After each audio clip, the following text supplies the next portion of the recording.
Well, we'd like to welcome you to okay, I'll be honest, what would be our fifth session of our Social Media Marketing Summit today, but our fourth presenter, we didn't hook up, so we'll have a little blank spot in the menu in the program for that. But I would like to welcome Pete Codella, who is with us today and has graciously agreed to give of his time.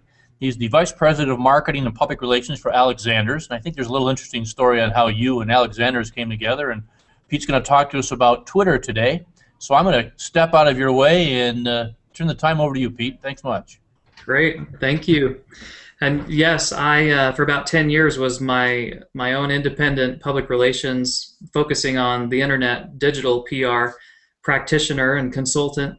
And this summer was approached by a company a little bit south of here in Utah County in Utah to come join forces with them. They were a traditional and commercial digital printer. And actually, it's a trend in that industry to begin to offer more marketing services. So not just things that you would print. They are already a consultant, to these companies, and so now they're providing additional services such as, social media marketing, search optimization, public relations. So I took my company and my clients and merged them with Alexander. So yeah, that's the story behind why I'm at Alexander's, and happy to be there and to provide those additional services to their clients. So I'm going to share my screen. I have a few slides I'd like to walk through and talk about Twitter, using Twitter for business. I suspect by the demographics that there may not be a lot of high school students familiar with or using Twitter, but you guys can correct me if I'm wrong on that. It really seems, it's kind of been interesting. We've talked about that in classes, and it really seems to be pockets of it. A particular school will really catch fire with the whole Twitter thing, and then that's all they do. And in another school, not much. Not a lot of it where I'm at, except the kids that are taking the course in that. But it's the more they learn about it, the more they like it, because it's short messages, which is what they enjoy. So it definitely is a growing area among the youth. Yeah, that makes sense. So hopefully you can see my screen in the presentation slides. Does that look good, Jeff? Yeah, it looks good. We've got it all showing fine. Okay. So my idea was to kind of give you a few tools and a few strategies on how Twitter is being used for business and how it can be used. And as we get started, if any of you are using Twitter or want to tweet during the presentation or after you review this, that's great. And my Twitter handle is just at Codella, my last name, and then my company, Alexander's UT. Now, most events where I speak like this, and actually as a presenter, Jeff, it's interesting because you have to kind of get used to talking to a group of people where they never look at you because their eyes are buried in their keyboard or their iPad or whatever. But usually at events there is a hashtag for the event. And I just wanted to give this as an example. This event could have a hashtag of, Social Media Summit type of a thing. And then, yeah. I'm going to interrupt you just for a second on two accounts. One, the good news is I actually had some kids play with that during an earlier presentation when I read it in your notes. Oh, good. They got their first taste of doing that. On the second, not so positive note, we're not getting we're still on your first slide, so I'm not sure if that's not. Oh, it didn't advance, huh? Not advancing for you. I think you have to manually click it in your left pane there to get it to go, as opposed to actual slideshow. We've had issues with that. There now you've moved up. There we go. Now it's working. So if I go into slideshow mode and then go to the next, can you see the next one? Right now I'm looking at where you have Alexander's and yours two accounts on there. Huh. Now it went to now it's moving back and forth, but I think the slideshow mode has issues. So I guess we're gonna have to view this like this. Yes. And it works better than you think. We've done that a few times, and I actually have a ticket into Google Plus to ask them why that occurs. So. All right. Well, sorry that's not full screen, but there's the hashtag.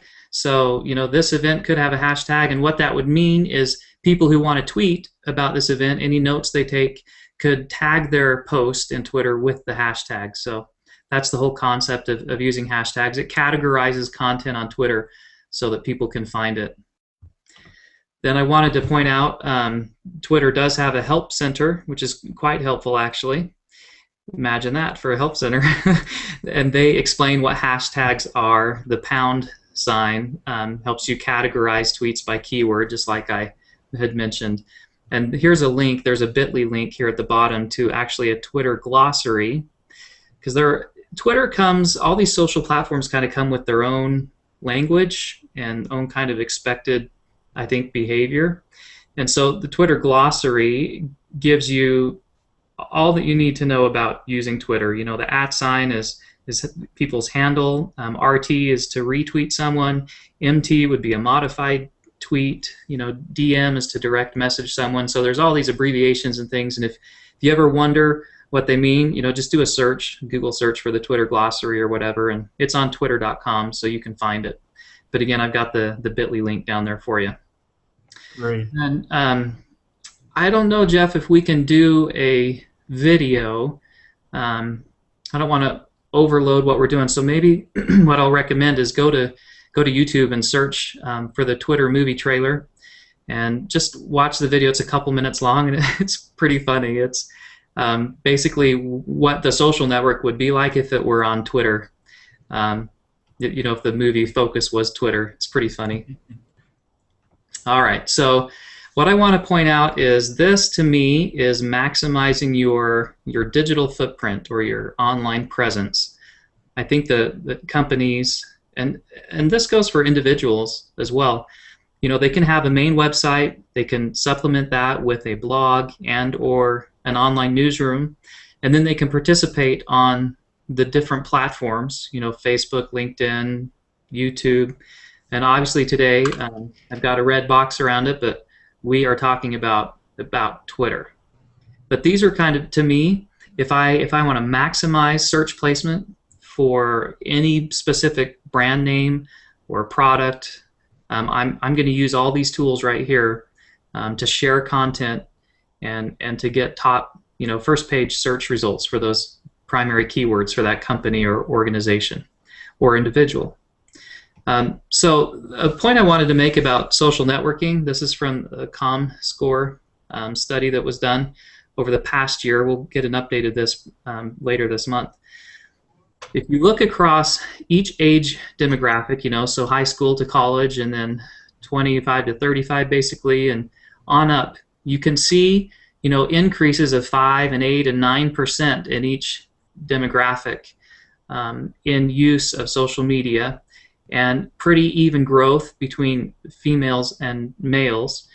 But this is my point. You know, some people say social media is great if you want to reach college-age students, but actually, among all age groups, at this point, social media usage is almost equal. It's between the 80 and 85%. So I think it really underscores the importance of knowing and being able to utilize these digital tools to communicate, because pretty much every audience you want to reach, you're going to reach on social media. So Twitter is microblogging, right? It's 140 characters, so it's limited, really short, as opposed to a blog, which is long form. And I found this interesting. You know, maybe if I do this, you can see it a little better. Over 2011, these are the most tweeted moments of the year. You can see the MTV Video Music Awards.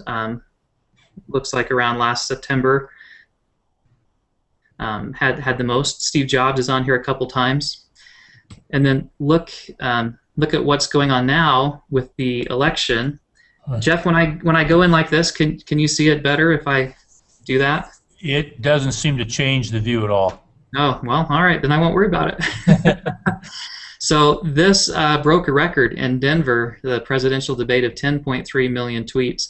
And people said, you know, that the last election cycle was the first social media cycle, but I'm kind of the opinion that we're still breaking new ground when it comes to social media in elections. So the debate in Denver, 10.3 million tweets, and this is interesting. This is from the Twitter account @gov, just @gov, and Twitter actually has a team that is providing these statistics and information on the election. So I think it's pretty cool. They're publishing these graphs pretty shortly after the debate. In fact, this is from last night, 7.2 million tweets, so not as much as the first time around, but still, just as high, if not higher, than what we saw all last year. So we're going to see more and more of this type of thing where Twitter is used as a real-time community for people to share thoughts, observations, commentary on events. And that's actually at the conference I attended recently. Over and over, Biz Stone, who co-founded Twitter, spoke at the conference for about an hour. But in different sessions, over and over, people were saying, we're to the point now where news breaks on Twitter. That real-time notification happens on Twitter, and then you turn to print media for analysis after the fact. None of us pick up the morning newspaper now and expect to see news in it. We don't expect to learn of something for the first time from a newspaper. That's true. But we do turn to it for analysis and for commentary, right? And I think that's the role journalism's got to play moving forward, is adding insight and commentary to those events and that information. But for instance, in my experience, I found out about both Michael Jackson and Whitney Houston's deaths from Twitter before I ever heard about it in the traditional media. So who uses Twitter? This is a great study, links to a blog post from pewinternet.org. The Pew Internet organization studies usage of the internet around the world and in America.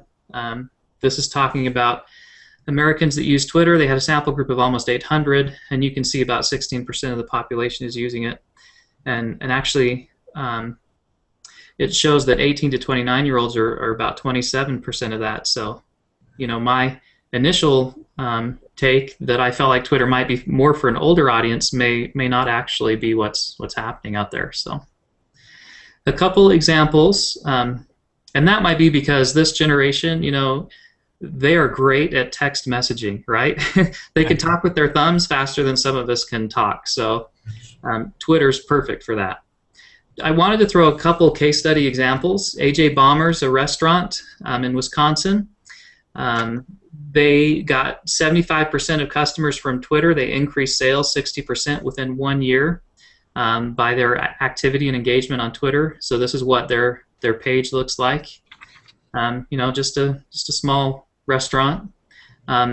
Financial services. A lot of banks and financial service companies say they feel like their hands are tied. We can't use social media. We're a regulated industry, et cetera, et cetera.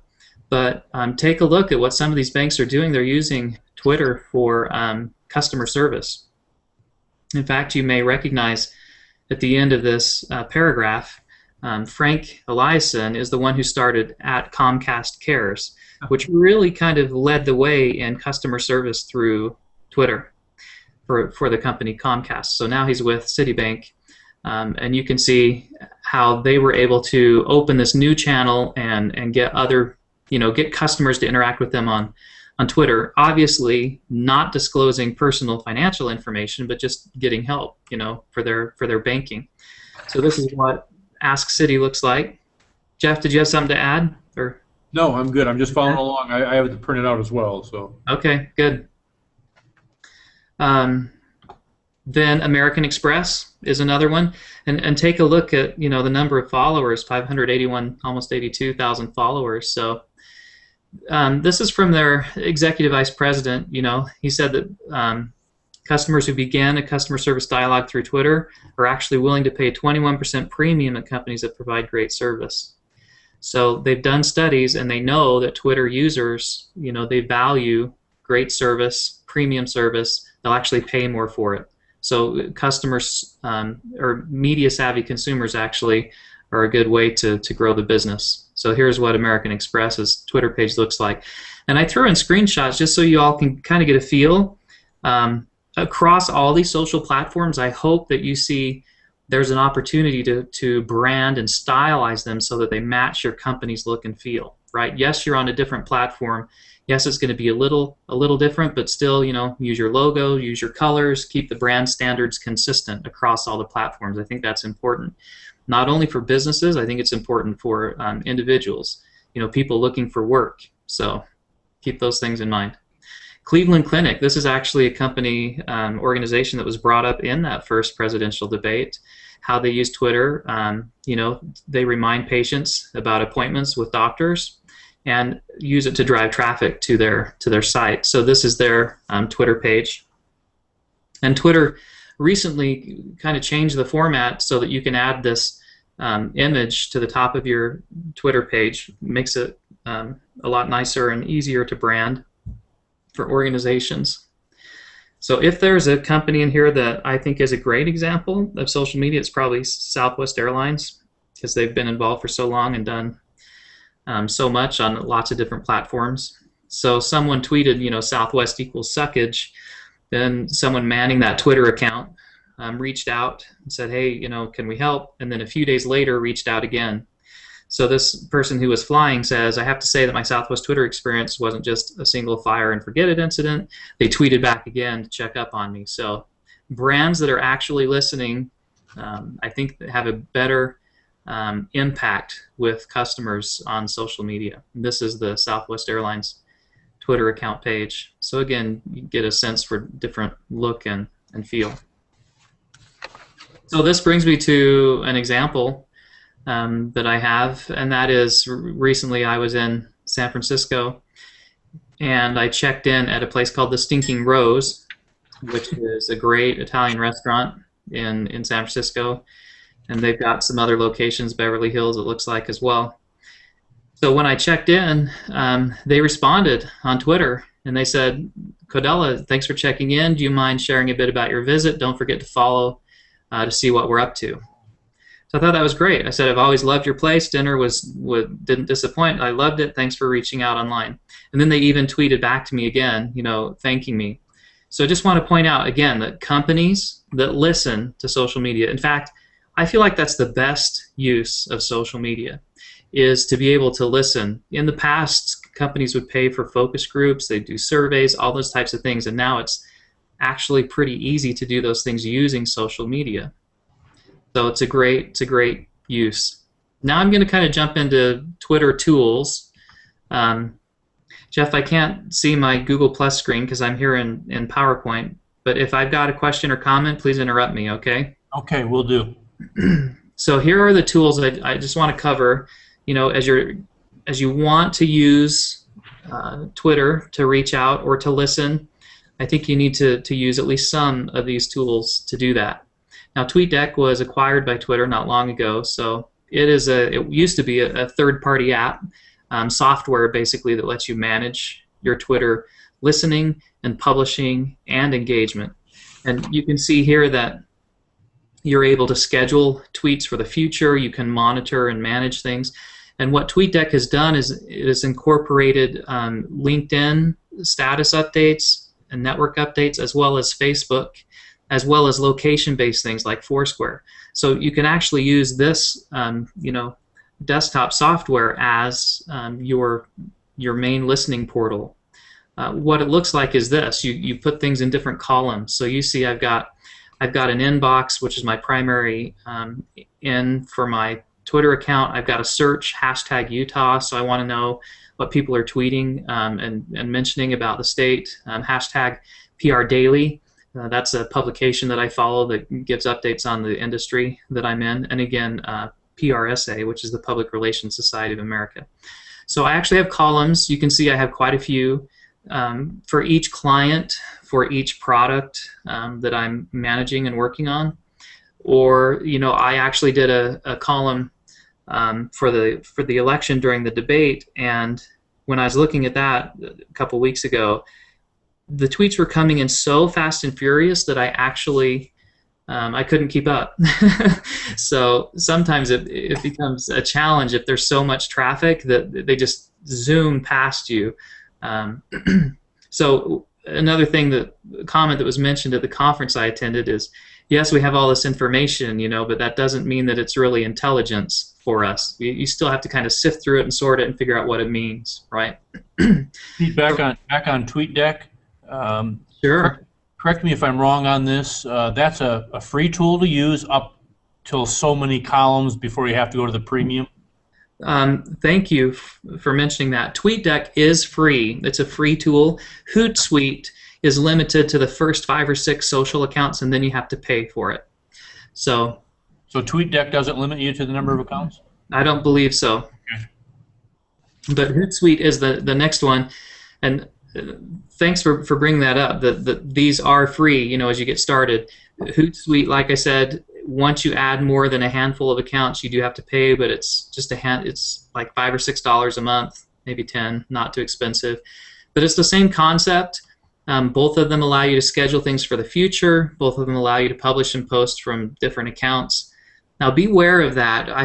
There have been a lot of examples where someone who's managing a personal account and a company account will accidentally say something that they meant for their personal followers through a company stream, and sometimes there are bad consequences for that. Called unemployment. That's right, yeah. So Hootsuite, you can see I've got tabs up here that allow me to click over to different Twitter accounts. And again, different columns for different purposes, things that I've published, hashtags that I'm searching, or keywords that I'm searching for. So those are 2 tools that I highly recommend. I started using TweetDeck and used it more, but now recently have kind of switched to Hootsuite because, and yes, I'm paying for additional accounts, but the Hootsuite gives you some good analytics that comes with their service so that you can measure and get statistics and track kind of engagement. So Hootsuite's great for the statistics part. And speaking of statistics, Bitly, we're limited to 140 characters on Twitter, so you can't paste in big long URLs, fill up your whole space. So use a shortener, to shorten your URLs. Bitly's good because it also gives you statistics. So you just paste the long URL in. It gives you a shortened version of it, which you can actually customize. And then it gives you metrics on how many people are clicking through to your content. Now, one thing to be aware of on Bitly, unless you pay for the premium service, I don't remember the cost, if you just use the free service, anyone can see the statistics for your Bitly link. So if you're working for a company who doesn't want others to see how many people, the kind of traffic they're getting, then you definitely want to pay for the service. But otherwise, it's free. Pete, how do you mean about you can customize the shortened URL? What's an example of that? Yeah, so it's hard to see here, but I could paste in a URL here which would link to this blog post I did on signing up to get a Southwest Airlines Visa card. It'll generate bit.ly or bit.ly / and it'll give a string of numbers or whatever. Well, I could change that string of numbers to be bit.ly / Southwest Airlines Visa card, right? Okay. And as long as that basically vanity URL isn't already used by someone else, then that can apply to my shortened and personalized link. So basically anything after the Y, the slash that follows the Y, you can customize. Correct. Great. Yeah. So it's real handy for that, especially for branding, right, purposes. So Bitly is a great tool, and again, I'm kind of stressing measurement because my feeling is you really don't know the direction you're headed and whether or not you're successful unless you're going to measure, right? So those tools are helpful. Now, search.twitter.com is Twitter's online search engine. It allows you to find information. I don't know if any of you have followed, Morgan Freeman has been killed off now a half dozen times on Facebook. It's very funny. Someone will launch a page, R.I.P. Morgan Freeman, and all of a sudden everyone's commenting, oh, I'm so sad, but he actually is still very much alive. So that kind of underscores we shouldn't believe everything we read online, right? But anyway, you can go into Twitter search and look for brand names or events or whatever, and it'll pull up what's out there. So that's the search engine to use. And then these search operators are just kind of reminders, similar to how you would use, Boolean search terms for a Google search. Like if you're searching 2 or 3 words that have spaces in between, then you do the quotes around it. You can use the or, you can use the minus for, this but not that.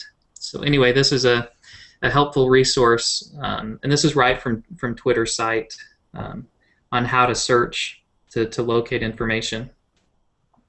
This is another real-time search engine. It's called Topsy, just topsy.com. And you can put in whatever you're looking for, you know, in the search bar. And what's cool is you've got your term here and you search, then you can see what's been said even in the past hour, you know, or day or week or 30 days or all time. You can look on everything. In other words, every kind of, you know, tweet, ones with links, ones with photos, ones with videos. So lots of robust kind of ways to drill down and find information. And then a cool little graph over here. And I've got the arrow here because you can actually subscribe to the RSS feed for this search. So if you're using something like a Google Reader where you've plugged in RSS feeds to be notified when sites are updated with new content, you can actually grab this RSS feed, plug it into Reader, and then you only have to do this search one time. So every time someone publishes something with that term, then your RSS reader, your Google Reader, is updated with the content. So that is a great way to mine the web for information and to set up your own, what I call your own listening platform. Topsy is a great tool. Another one for social search is Bing. They have their own bing.com/social. Actually allows you to see what's being shared publicly on Twitter and on Facebook. So that's pretty cool, and you can switch back and forth. Keep in mind it's only the public information, you know, so private stuff on Facebook you're not going to see. But that kind of underscores the importance of having settings set correctly, you know, for what you're comfortable with, privacy settings. So here's another tool that is great. It's called Twello. In that video link that I mentioned up above, there's a scene where he's at a bar and he says, you know, watch this, everything's cooler when you put a TW in front of it. And he asks for Twisky. And they throw water on him. And he said, no, I didn't ask for twatter. Anyway, Twello is a service that's basically the yellow pages for Twitter. So let's say I want to find and follow everyone in the state of Utah who's using Twitter. So you go in and search for Utah. At this time, there were 3,834 people. And then you can go ahead and follow them right from the Twello account. It's pretty cool. So Twitter has gotten a lot better about providing mechanisms to find and follow people on its own platform. Those tools weren't there initially, so a lot of services like Twello popped up to address that. You can get very specific or detailed then about what you search to find Absolutely people that are talking about that topic then. Yeah, that's right. Now what this underscores is the importance of your 160 character bio on Twitter. Because what this is going to do, what Twello will do for you, is allow you to find Twitter users whose bio includes your keyword. Okay? So the other tools, the search tools I mentioned up above, would be the ones you would use to find content that include your keywords. But Twello actually will be what you would use, or you know, the different Twitter search, to find people who have your keywords as part of their bio. Great. Then another measurement tool is Clout. You're probably familiar with it. You can get a score of 0 to 100 depending on your activity level. Some people think a Clout score is like the end-all be-all. I think it's one little measurement with not a lot of significance. So some people will disagree with that. But for instance, I was at a conference for 3 days. I suspect after a few more days my Clout score may jump by 5 or 10 points just because of the volume and the retweets and all that stuff during that time. But I'm kind of sporadic on Twitter that way, where I'll use it as basically my online journal and note taker for conferences. Then if I need to, I can always go back to my tweets, what I posted, and search and find resources and links to things that I shared with my followers. So it really just depends on how you use Twitter. But the fact that Clout exists and does give a metric, I think is useful. I just wouldn't put, I wouldn't rely totally on that metric. So that's a good measurement tool from Twitter. Now Wow. I can't remember who I'm quoting here is saying this. Sorry, I forgot. It's one of their lead developers said that they're working on the ability for users to be able to download all of their content. Now that's in line with what we've seen come from Facebook, where they created a way for you to export all your content and back it up. And I think those services and those tools are great. This is a statistic I found the other day that I thought was really interesting. That brands that tweet 20% fewer URLs, so they link less to resources online, and 100% more @mentions will grow their followers 17% more than expected. So and the article is linked down here in the bit.ly link. You can find it. Here's what the information I gleaned from this. You know the 80-20 rule, Pareto's principle, that you get 80% of your business from 20% of your clients.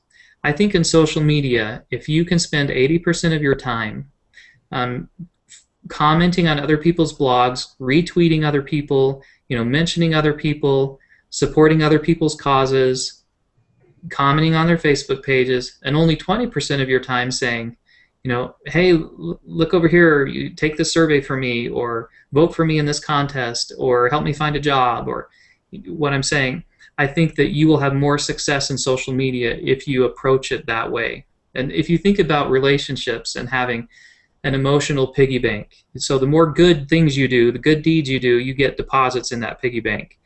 So that's how I equate this, in social media. That the more you're giving back to the community, supporting others, then the more benefit you're going to receive personally from that. So some more metrics from Twitter. This is a very interesting article just from last month about the need for additional metrics from Twitter.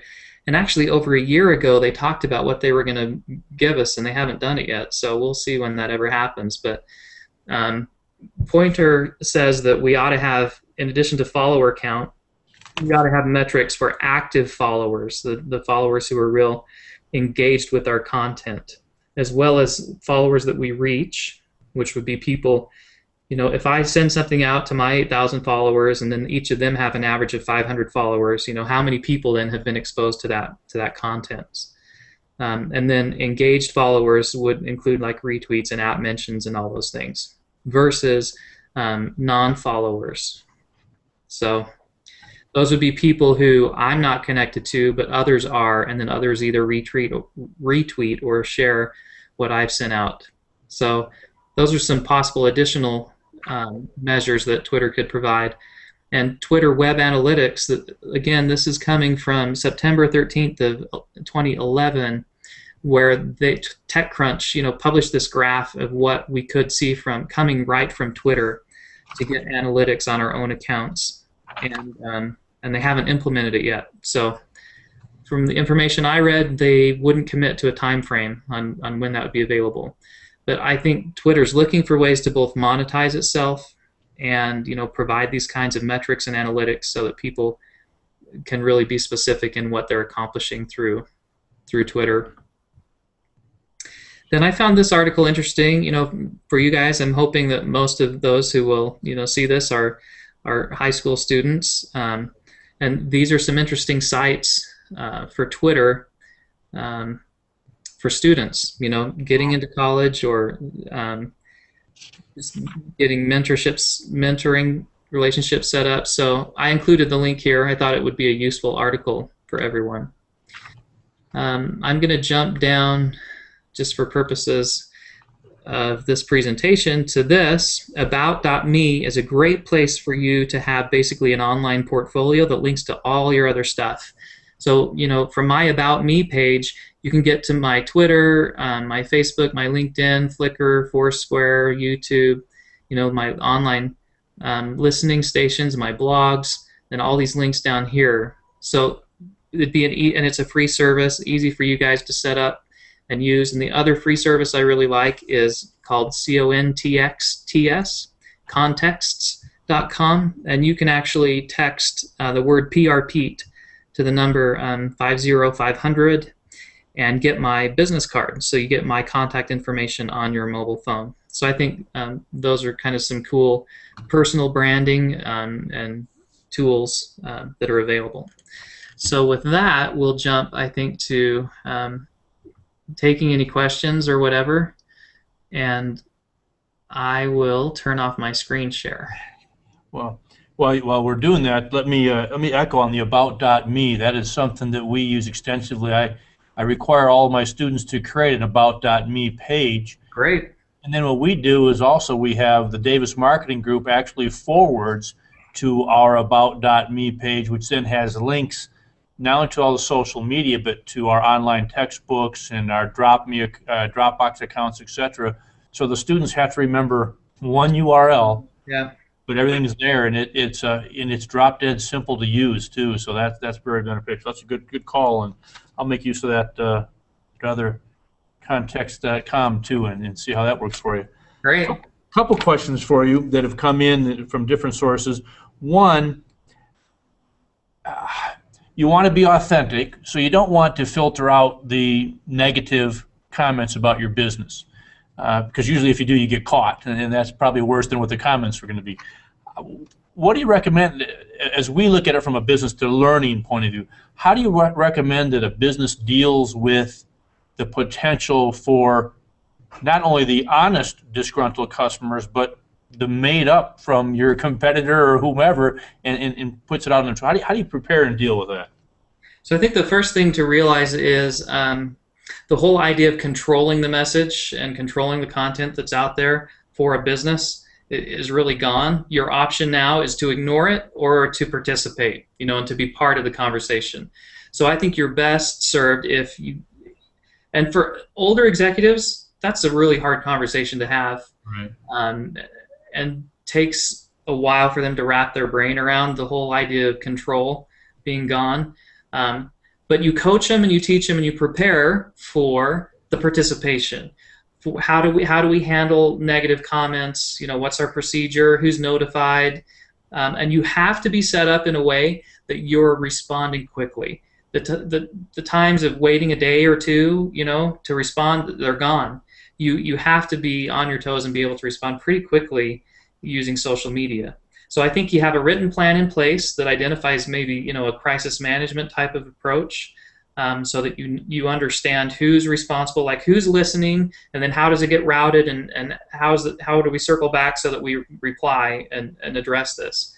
And then the second thing, if I were a business and found that I was getting basically bombarded by comments that were made up, I would out that person. I would prove, look, they're not a customer or whatever it might be, just to prove, that what they're sharing is wrong. That's one thing that social media is pretty good at, actually, is the authenticity and keeping people honest.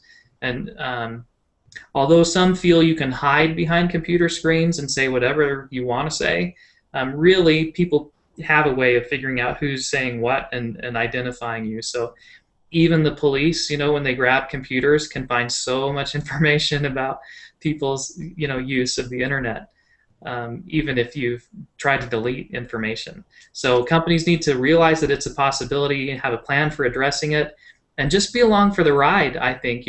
Be authentic, have integrity, but participate in the conversation so that your voice is represented. Can you just address the idea that it isn't about how many followers, it's about how many targeted followers from a business perspective? Yeah, that's very true. The number one metric for a long time was just number of followers, but really it's about that engagement, and I attended a session just the other day about the difference between the social media followers and numbers for the Obama campaign versus those of the Romney campaign. And the Romney campaign does not have the numbers that the Obama campaign does, but on many platforms, the engagement and the amount of resharing that's going on is a lot greater percentage-wise in the Romney campaign right now than the Obama campaign. So, what that means for the election, I don't think any of us know yet. We'll know in a month, but having that engaged follower, or the one who's really actually your target, right, participating with you is a lot more important than just thousands of people not really paying attention. What kind of advice would you give to a student they're now in high school, and sure they can use it as a form of text messaging, but how should they use it to learn so that it can be a valuable tool for them when they move beyond the high school realm? First piece of advice, always use the social media tools personally before you try to apply it for a business. And I think being in high school and having access to these tools now is awesome. But get over that learning curve, learn kind of the standard, what's expected on the site, all those like RT and DM and MT and what all those things mean on the different platforms, and then take what you've learned and apply it to a business objective or purpose. So being familiar with it personally is important. Then I think you're best able to identify, hey, I've got this need, for my business, and I think this is the right tool to suit and to fill that need. One last question for you, Pete. What would you recommend as ways to approach building that following? So you should look for people who use the same kinds of keywords and information as you do in your bio, or for people that you're out kind of online prospecting to find. I met with a group of realtors today. So if I were them, I'd be out looking for people who include real estate or housing or buy, sell, or any of those terms in their Twitter bio. You can use the Twitter search features and tools, or you can use a tool like Twello to go identify who those people are and follow them and engage with them. Usually what happens on Twitter is you'll follow someone and then they'll follow you back. Now, I've seen the last couple of years a lot more spam come through Twitter, and that's kind of the nature. I mean, we get spam on email, right? We get spam on our telephone. I mean, every communication medium is gonna have that. So you just have to figure out a way to kind of ignore it or deal with it.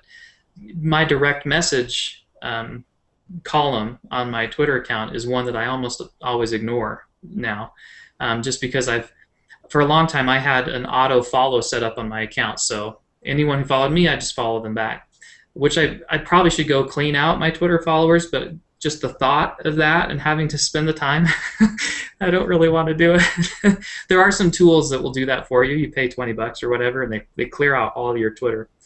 All the people you follow, but then you have to start over, because there are hundreds of people that I do want to follow, but it's a manual process now that I'm into the thousands to go through and find each one.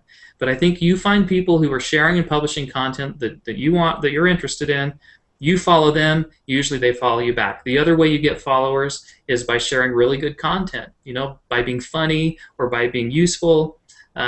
People are naturally gonna say, hey, check this person out. For a long time, people did, hashtag FF, follow Friday, people that they recommended in their stream to follow, and you can still do things like that. I think participating in hashtag conversations might be a better way to get followers than the follow Friday thing.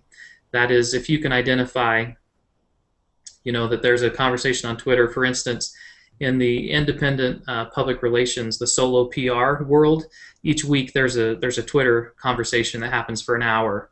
So I could get on the solo PR chat, and everyone who's participating in that, obviously there are people who would be similar to me and I'd want to follow them, they'd want to follow me. And so as you participate and engage on the platform, I think you'll find opportunities to identify people that you would want to follow and vice versa. Great. Well, Pete, I appreciate you taking the time out today. You've given me a lot of new information, and I particularly enjoy some of the focus on some of the analytics and some of the, it's not like a Super Bowl commercial. You just spend a whole lot of money and hope it works. Yeah. You got to show a little ROI on this, and I think that's an area that myself as well as others kind of leave out sometimes. So thanks for sharing this. I know the students who are watching and will watch it will appreciate the insight you provided. So we appreciate your efforts and and the contribution of your time and your knowledge. You're welcome. Thanks for having me. All right. You have a good rest of the day. Thanks, Jeff. Bye now.